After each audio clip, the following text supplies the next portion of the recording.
O contrato milionário realizado pela Prefeitura para a criação de um novo hospital de campanha em Sorocaba deve ser analisado pelo Ministério Público após acionamento do vereador Péricles Regis do MDB.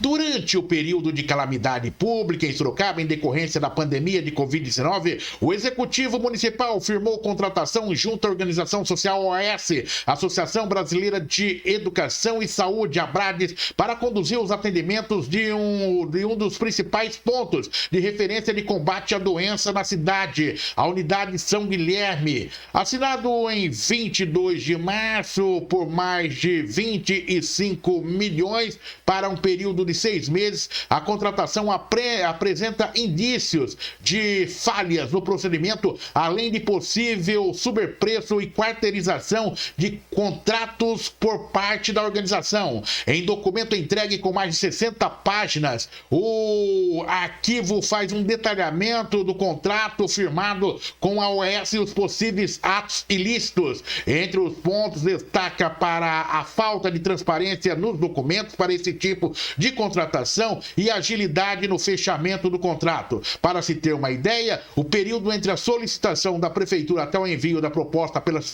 organizações demorou apenas um dia útil. Doutora Marina Elaine Pereira, na nossa bancada de formadores e formadoras de opinião, especialista em compliance. Doutora, e aí? Os fatos estão para serem analisados e creio que dentro do contexto do compliance nós temos esse cenário para ser analisado, né, doutora?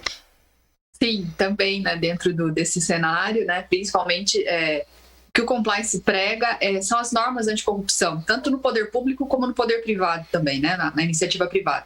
Nesse caso, o vereador está fazendo, né, a principal função, né, dos vereadores, que é a fiscalização, né, Oliveira?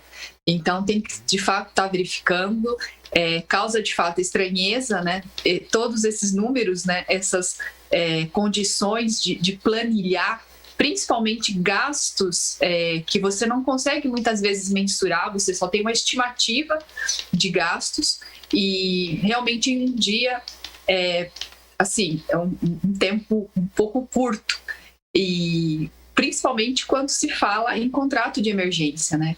O poder público, quando vai fazer uma contratação de emergência, ele tem que ter necessariamente, obrigatoriamente, 3 orçamentos.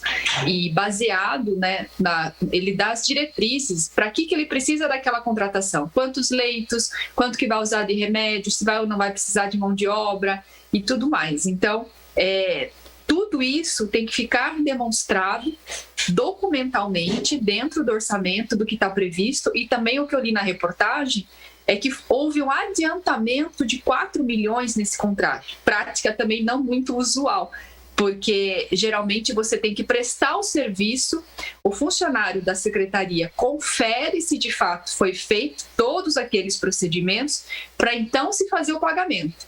Então, não é costume haver esse adiantamento, ainda mais a importância de 4 milhões para um contrato desse porte. Então, assim, às vezes pode-se passar, né, a má impressão de que a empresa não tinha estrutura alguma para estar montando isso, que esse adiantamento foi justamente até para comprar os equipamentos. Então, é nisso que o gestor público tem que ter muito zelo em verificar as empresas, né? Tem um colega que é advogado também e ele só trabalha com o terceiro setor e esses dias ele fez um comentário que eu achei muito pertinente, que isso, Oliveira, é como se fosse uma bola de neve. A prefeitura provavelmente, se houver algum tipo de irregularidade, vai jogar culpa na OAS, que vai jogar culpa na prefeitura e fica esse círculo vicioso, ninguém depois se fala mais nisso e o dinheiro, que não é deles, né, é do povo, mais uma vez, tomara que não, mas se pagando conta errada. Marina, o que chama atenção aí é justamente o time, né, para a contratação dessa empresa, né? Um dia. Mas por outro lado, a gente vive também um momento atípico, né? Sim. E tem que se colocar dentro de um cronograma para ver quais foram os fatos que ocorreram naquele momento, né? dentro desse contexto de pandemia também.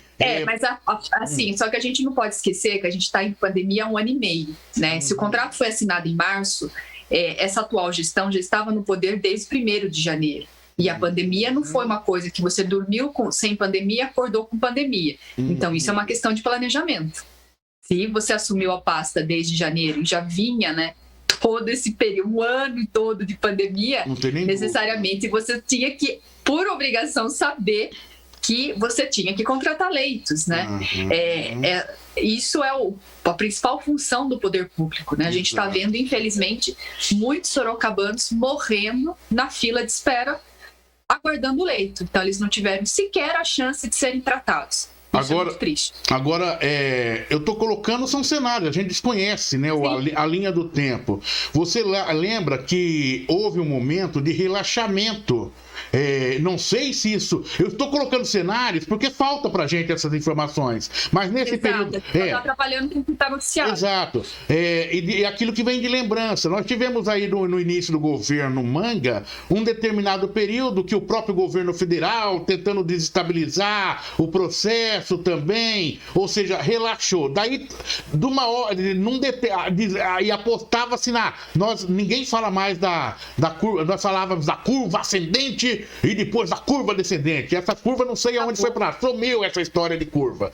Eu sei que daí, de repente, do dia para noite, a coisa virou em Sorocaba, né? O cenário virou em Sorocaba, que teve que aplicar aquele feriadão. Você lembra aquela antecipação daquele feriadão?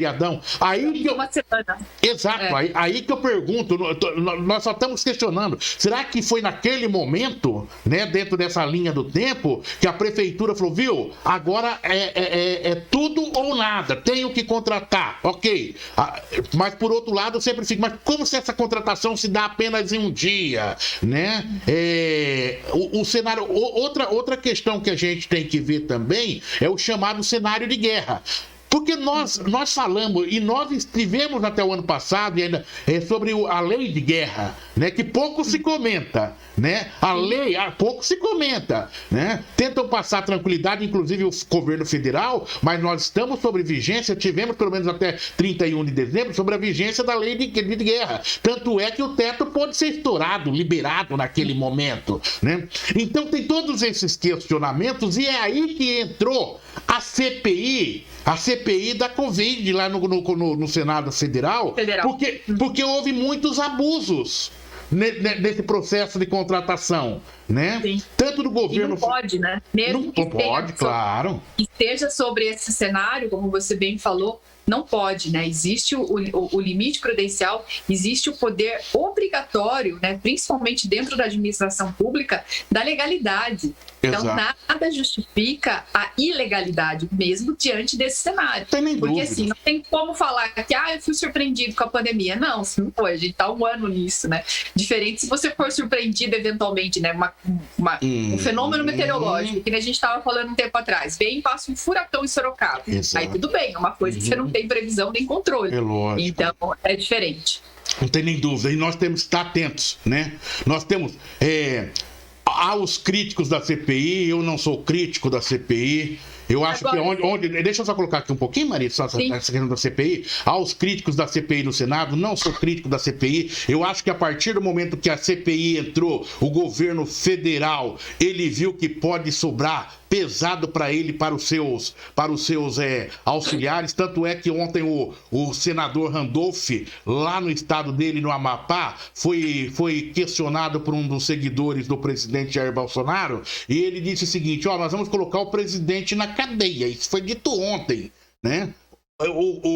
O vice-presidente da CPI. Então eles têm muitas informações. É lógico que há que se contrapor todo esse cenário, né? Não sei se tem clima para isso aqui no Brasil ainda, para impeachment e tudo mais, mas o importante é a gente dar olhando aqui embaixo, Marina. E no nosso caso, nós estamos de olho nessa questão aqui. Houve abuso? Não houve abuso? Você se lembra do governo Jaqueline, da ação da Polícia Federal? Você não sabe, ou do GAECO, acho que é, né? Do GAECO, na compra de máscaras também. Então não estamos numa ilha. Tem algumas coisas que fumaceiam por aí. E a gente tem que estar de olho. Marina. Não, o que me causou espanto foi somente um vereador fazer essa denúncia, né? Nós temos 20 lá. E então isso também é ruim para a população, porque a principal função dos vereadores é fiscalização, principalmente de contratos públicos, né? Então, infelizmente, só foi observado pelo vereador Péricles. Pelos Exato. demais, não. Importante essa sua observação. Obrigado, porque você me deu gás aqui. O vereador Péricles, ele principalmente a partir de 1º de janeiro, ele vem se...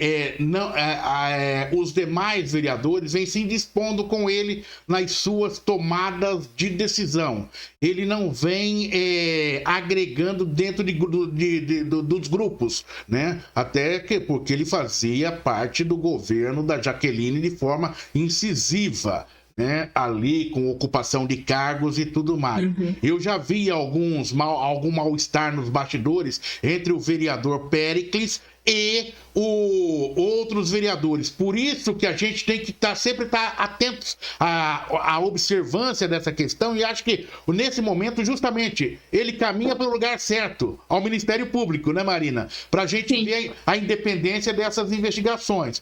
Porque nem Isso tudo... é importante. Exato. Atenção, nem tudo que reluz é ouro, né? Ok? Então a gente tem que ficar sempre atento, com um olho no peixe e o outro no gato, porque, de repente, aquilo que você apresenta como sendo um fato de grande repercussão, lá nos bastidores pode estar tendo uma outra característica de atendimento aos interesses do seu mandato ou interesses que a gente desconhece. Mas a gente sempre tem que preservar preservar aquilo que a gente acredita na boa-fé do autor da denúncia.